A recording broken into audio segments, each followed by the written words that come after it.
Folks like to think treasure stays put, buried neat and tidy, right where it's left. But that ain't how it works. Treasure wanders. It follows people. Follows fear, greed, curses, and bad decisions. Tonight, we'll take a look at 4 tales of lost treasure scattered clear across this country. One of them takes us deep into the swamps of Louisiana, where wealthy plantation owners once sat on fortunes most men never laid eyes on. Another carries us west, into the deserts of Utah, back when Brigham Young ruled Salt Lake City, and a quiet mint heist rattled a young settlement to its core. And then there's a story that runs darker still, tied to the long, bitter road known as the Trail of Tears. Somewhere along that march, a Cherokee treasure vanished into the hills of Georgia, and some say it was never meant to be found again. But first, we're heading into the mountains of Oregon. A lost ledge of cinnabar, streaked red like dried blood, an ancient curse, and a mysterious stone an old Indian once carried down from the peaks, swearing it came from a place no white man should ever go looking for. So settle in, keep your eyes open, and mind where you step. Some treasure costs more than gold. Somewhere in the Siskiyou Mountains of southern Oregon, where the trees crowd close together as though whispering secrets, and the ridges glow blue at dusk, there lies a ledge of cinnabar so rich it seems almost unreal. It is said to be the finest ever found in the country, assaying at an astonishing 74% mercury. For more than a century, it has rested there, hidden and untouched, as if the mountains themselves have chosen to keep it secret, waiting patiently for a discoverer bold or foolish enough to come upon it. The story properly begins in the summer of 1860, when George Gibson was enjoying a leisurely holiday in San Francisco. One afternoon, a parcel arrived for him by Wells Fargo Express, sent by his friend Harvey Miller in Jacksonville, Oregon. When Gibson unwrapped it, he found not books or clothing, but a 3-pound lump of deep red stone, heavy and oddly warm to the touch. A brief note accompanied it, asking only that the stone be assayed. Curious and faintly unsettled, Gibson carried the specimen to one of San Francisco's most respected assayers. The man's reaction was immediate and electric. The stone was cinnabar, and not merely rich, but extraordinarily so, yielding nearly 74% mercury. It was the finest specimen the assayer had ever seen, and his questions came tumbling out faster than Gibson could answer them. Where had it come from? Was there more? How much more? Gibson, to his embarrassment, knew nothing. He hurried back to Jacksonville at once. There, Miller admitted he knew little himself. The stone had come from Robert S. Jewett, the ferryman on the Rogue River, who had simply asked that it be sent to Gibson for testing. Fired with excitement, Gibson and Miller went straight to the ferry, only to find their hopes dampened. Jewett, it seemed, knew almost nothing either. The red stone, he said, had been lying about his house for years and had once weighed 6 pounds. The other half still remained there. Jewett explained that he had received the stone as a gift from an old Rogue River Indian. In 1858, when white settlers pressed into tribal lands and hardship followed, Jewett had taken pity on the old man and allowed him to live and work at the ferry, doing small jobs in exchange for food and shelter. From time to time, aching for his old hunting grounds, the Indian would vanish into the Siskiyou wilderness for weeks on end. After one such journey, he had returned with the red stone and pressed it into Jewett's hands. Not wishing to offend him, Jewett tucked it away among odds and ends, where it might have remained forgotten forever, had a passing traveler not recognized it for what it was, and urged Jewett to have it assayed. Standing by the ferry and gazing up at the distant ridges, Jewett, Gibson, and Miller formed a partnership on the spot. They were convinced that somewhere in the Siskiyous lay a ledge of vermilion ore beyond imagining. If they could find it, they would be rich beyond their wildest dreams. The key, they believed, lay with the old Indian who had brought the stone from the mountains. By then, the rogue people had been removed to the Siletz reservation. Through official channels, permission was obtained to bring the old man back. Jewett fetched him himself, and though the Indian was glad to see his old friend again, he stubbornly refused to speak of the stone or its origin.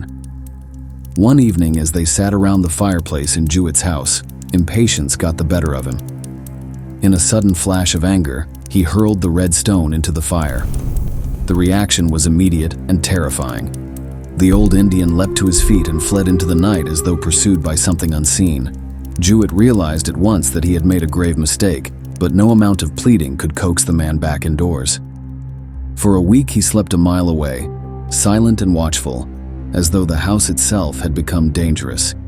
Desperate, the partners resorted to a foolish and illegal plan. They plied the old man with whiskey, hoping that drink would loosen his tongue. It did not. Even drunk, he clung fiercely to his silence, as though fear itself had sealed his lips. At last, on the eve of his return to the reservation, the Indian led Jewett downriver to a secluded spot and began to speak. Long before white men came, he said, the Rogues and the Klamaths had been enemies. A rogue warrior once wandered deep into the Siskiyous to prepare for battle. When he returned, his body was painted a brilliant red. He told of cooking a deer upon a ledge of red stone, of tossing fragments into the fire and watching them glow, of smearing the cool dust upon his skin until his hands shone crimson. Though he fell ill afterward, the tribe believed the sickness part of the stone's powerful medicine. They followed him back to the ledge. Fires were built, the stone burned, and warriors and horses alike were painted vermilion. They feasted and danced through the night, certain of victory. By morning, they were dying. Shaking, burning, and racked with pain, they were helpless when the Klamaths fell upon them. Only a slave, spared the paint, survived to escape and raise the alarm. The rogues believed they had angered Tamaniwos, their god. The warrior who found the stone was put to death, and the site was declared forbidden forever, its location never to be spoken of under pain of death. That curse, the old Indian said, was why he could not reveal the ledge. The stone he had given Jewett had been dropped by a sick warrior long ago on the riverbank. With that, the story ended. The partners returned the old man to the reservation and searched in vain for other clues. They found other mines, even prosperous ones, but never the lost ledge. And so it remains there still, somewhere within a day's walk of the old ferry, hidden among the Siskiyous, waiting, rich, red, and untouched. But those who go looking would do well to remember Tamaniwos and the price once paid for the mountain's secret.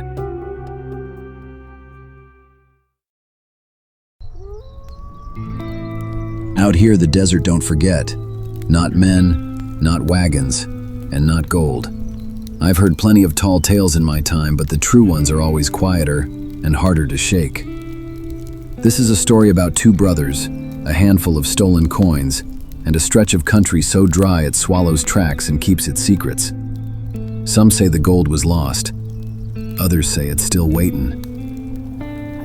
In July of 1847, Brigham Young led his weary followers into the Salt Lake Valley, a place so dry and unforgiving that even the wind seemed reluctant to linger.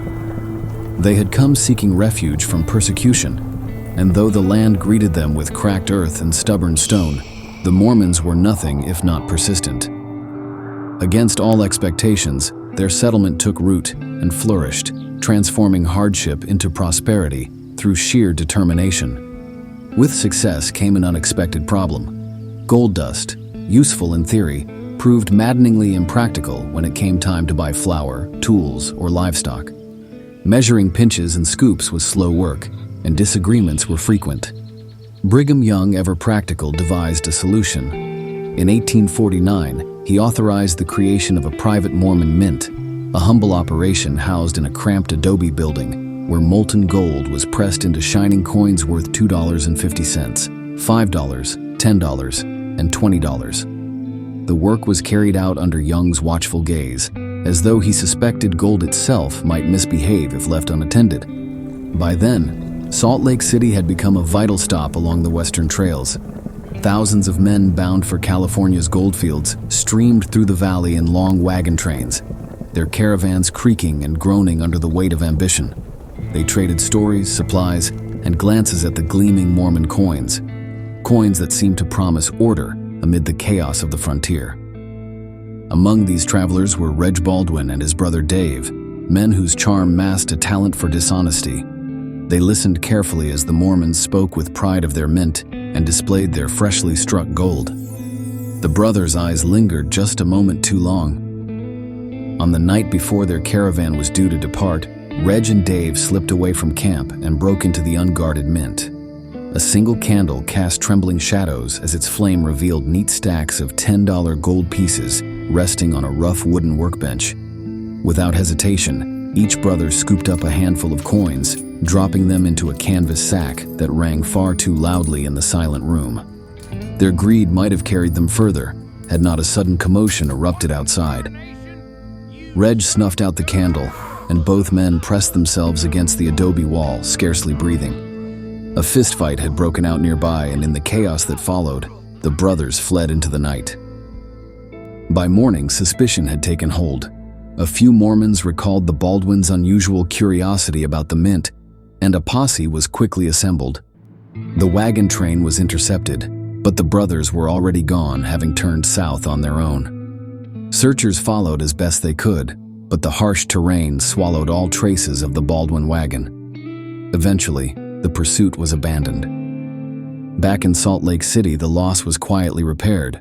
New coins were struck, and the stolen gold was omitted from the official records, as though ignoring the theft might make it vanish from memory. The Baldwin brothers themselves vanished just as completely. No one ever saw them again, and none of the stolen Mormon gold ever resurfaced. The direction they had taken led straight into a vast salt-white desert, where water was scarce and mercy scarcer still. Most believed the brothers met their end there, claimed by the land they had underestimated. Yet legends have a way of lingering. In 1963 at the Walton sale, a single 1849 Mormon $10 gold piece fetched $14,000. And somewhere in the southern Utah wastelands, amid the rotting remains of a forgotten wagon, there may still lie 250 more, waiting patiently for someone brave, foolish, or lucky enough to find them. So if you ever find yourself wandering the southern deserts, keep your eyes low and your thoughts humble. Gold has a way of staying where it belongs. And some debts once buried are never meant to be paid.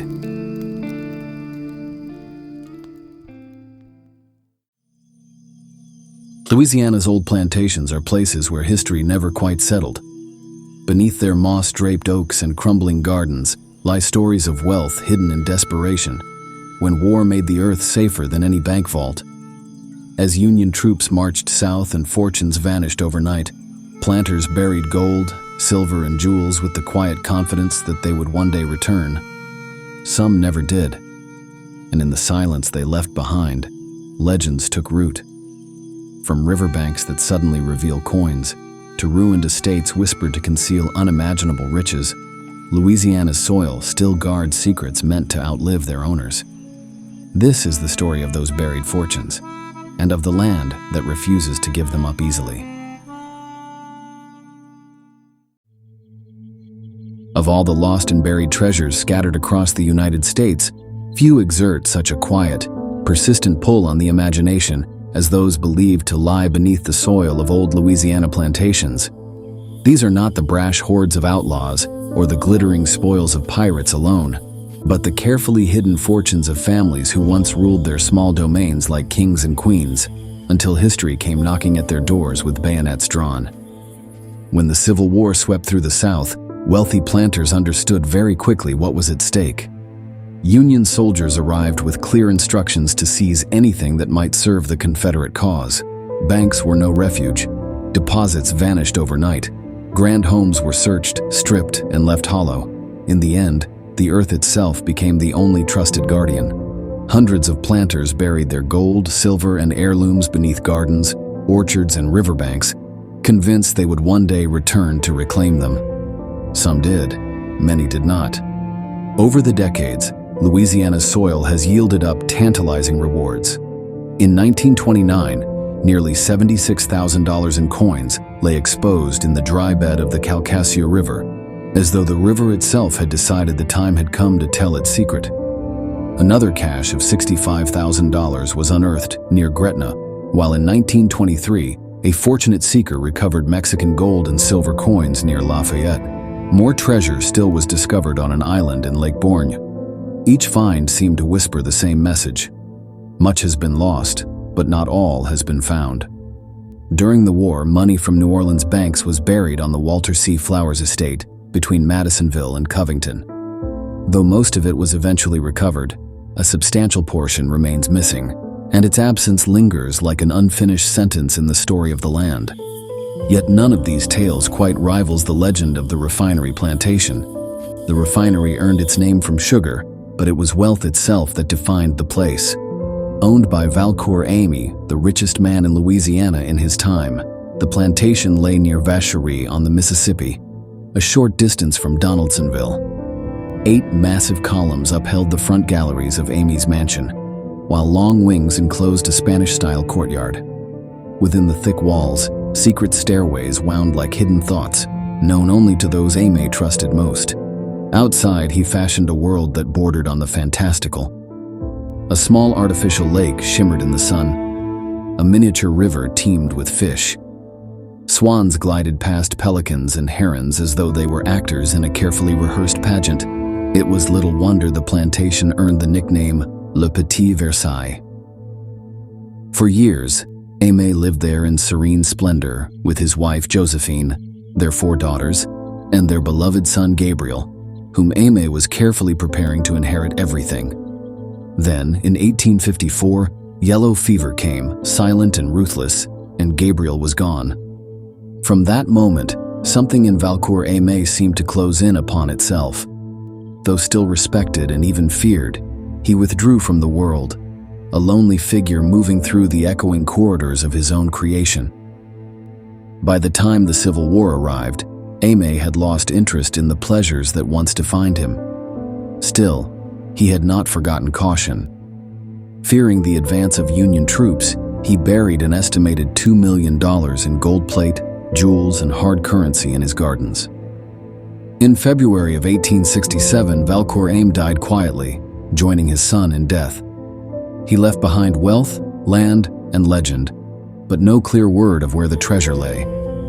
Whether by oversight or design, he never told his family. The gardens, once immaculate, fell to ruin. Vines claimed the paths, storms battered the grounds, and time erased nearly everything. Everything, that is, except the treasure. Other plantations tell their stories in whispers and shadows. Destrehan Manor, named for Jean-Noël Destrehan, stands near the Mississippi River west of New Orleans. Built beginning in 1789, it was completed during George Washington's presidency. Destrehan was a legislator and a man of influence, and some say a man of peculiar beliefs. Though the mansion has been lovingly restored, rumors cling stubbornly to it, particularly those concerning a missing cache of gold, silver, and jewels, believed to be worth more than $400,000. Some treasure hunters insist the jewels were hidden, according to arcane rites, their placement guided by beliefs that now seem half magical, half desperate. Others speak of a second hoard altogether. According to local lore and old government guides, the pirate Jean Lafitte himself was once a frequent visitor to the house. On certain nights, his shadow is said to appear, pointing silently toward the hearth before vanishing into nothing. Whether this is a ghostly warning or a spectral invitation remains a matter of opinion. Then there is Pine Alley Plantation, once the domain of Charles Durad, a man whose wealth bordered on the absurd. His land stretched for thousands of acres, worked by more than 100 enslaved laborers. He bred mules by the dozen and spared no expense in matters of display. For the wedding of 2 daughters, Durad imported exotic spiders from China, releasing them into the gardens so they might weave gauzy corridors among the trees. These webs were dusted with gold and silver powder, forming a glittering passageway for the wedding procession. Thousands attended the celebration, which lasted for days and seemed to belong to a world untouched by consequence. But consequence came all the same. When the war erupted, Durad and his sons rode off to fight. When he returned, Pine Alley lay in ruins. His slaves were gone. His home was shattered. His fortune, however, remained hidden where he had buried it at the war's beginning. He unearthed only enough to survive. Before his death, he hinted that much more still lay concealed, but he never revealed where.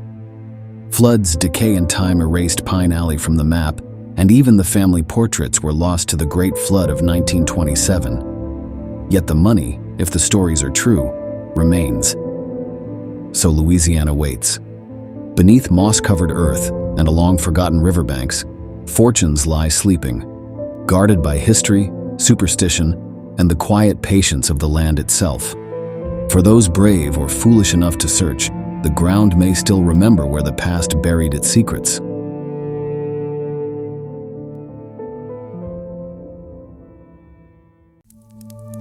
Some stories don't announce themselves with gunfire or glory.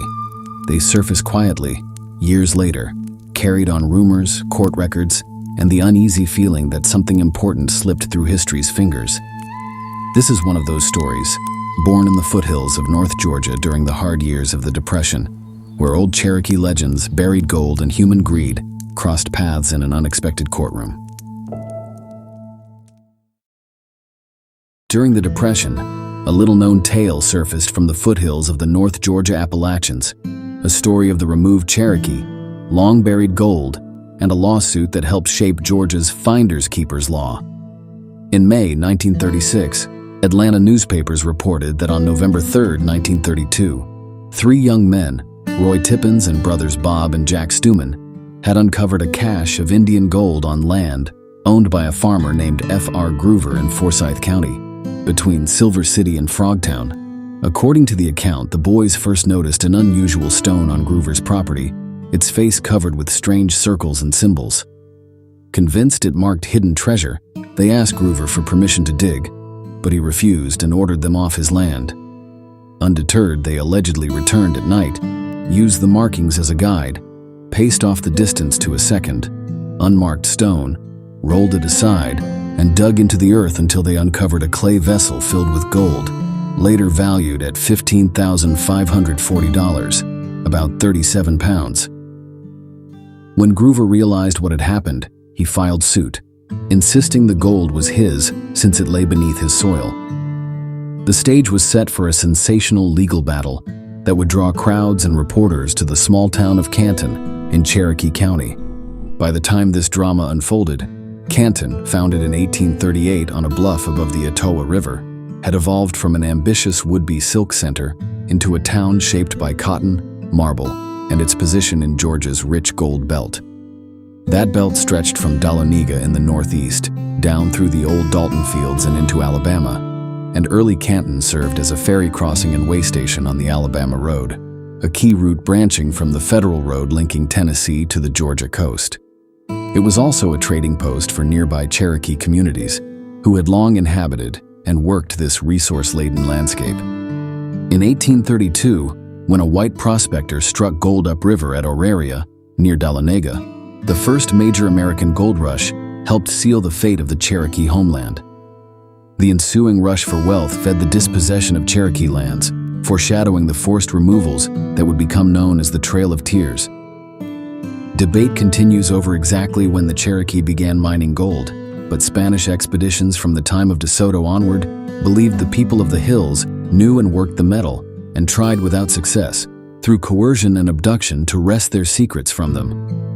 Later, English settlers advanced more cautiously inland, yet still learned little of the full mineral wealth concealed in the mountains and river valleys.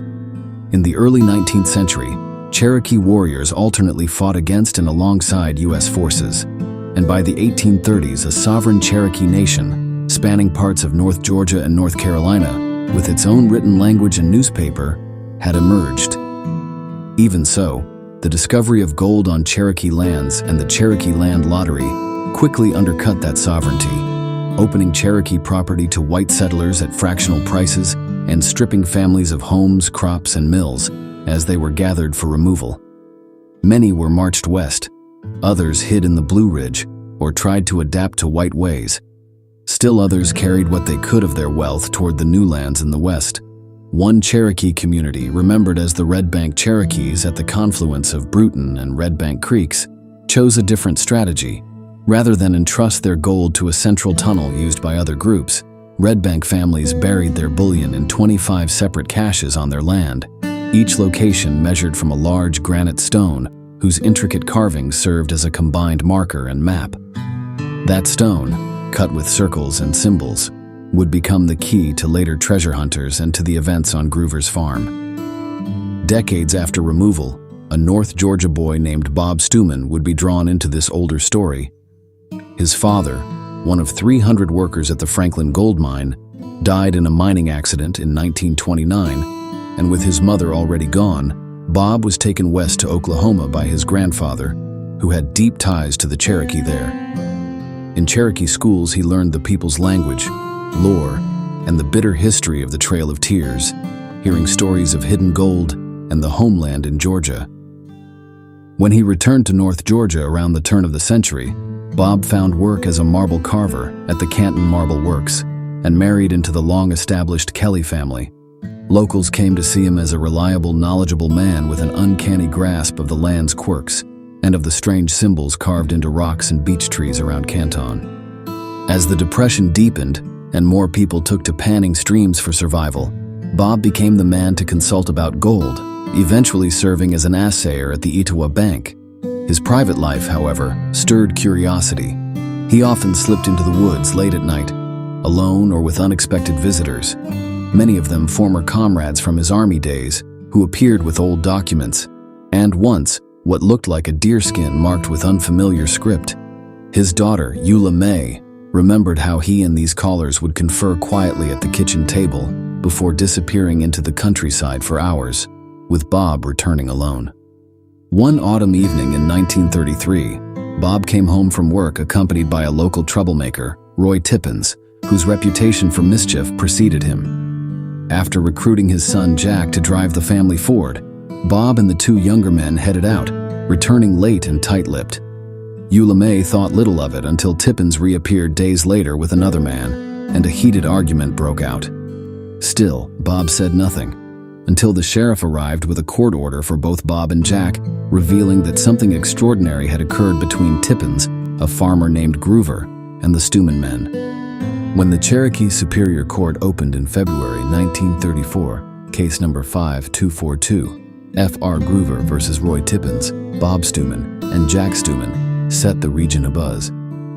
Trains brought reporters and onlookers from Atlanta and Marietta, and the streets of Canton filled with buggies and cars as people crowded into the courthouse, eager for a case rich with Indian legend, gold, and high-profile lawyers. A procedural maneuver delayed the real confrontation until October 27th, giving the Stumans time to hire another attorney, Vandiver, who would later become a respected legislator and judge.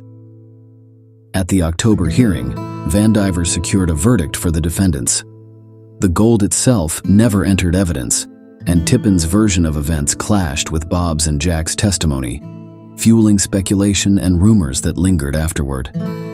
On appeal, the higher court also found in favor of the boys, and the principle that a discovered treasure on private land could, under the right circumstances, belong to the finders rather than the landowner, became embedded in Georgia law as a kind of legal finders-keepers doctrine.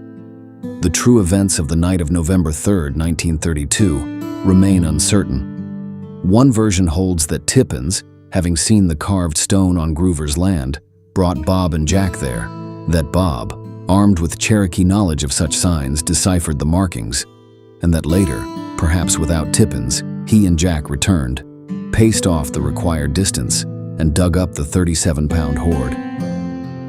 Skeptics counter that the entire affair may have been exaggerated or even staged, but the court records and Groover's financial ruin from legal costs are real enough, as is Tippins's lasting bitterness about never receiving what he thought was his share. For Bob and Jack, life outwardly went on. Jack soon left for Cornell University to study engineering, an impressive leap for the son of a marble carver during the Depression, and Bob continued to be sought out by those who thought they had stumbled upon Cherokee treasure markers. Over time, the mysterious visitors thinned, but Bob's quiet nighttime excursions never fully stopped. Eula May remembered that her father buried numerous mason jars filled with money and gold dust around their property, and that he became frantic when the family moved, unable to recall where he had hidden half of them. When Bob died in 1964, he took with him not only the precise locations of those jars, but also, some say, the key to a legendary Canton tunnel, a hidden chamber said to hold a fabulous hoard, including a gold horsehead trophy once exchanged between Cherokee chiefs at races in the river bottoms, where Canton's mills now stand. Jack, who went on to a successful engineering and business career, died in 1987, never publicly revealing anything more about the treasure. The granite marker itself, the stone incised with Indian signs that once stood on or near Groover's land, was eventually removed for safekeeping. Today it resides on the campus of the University of Georgia in Athens, an ancient Indian petroglyph boulder, now separated from the landscape it once mapped, leaving the remaining 25 red bank caches and countless whispered hoards to the imagination of treasure hunters and historians alike.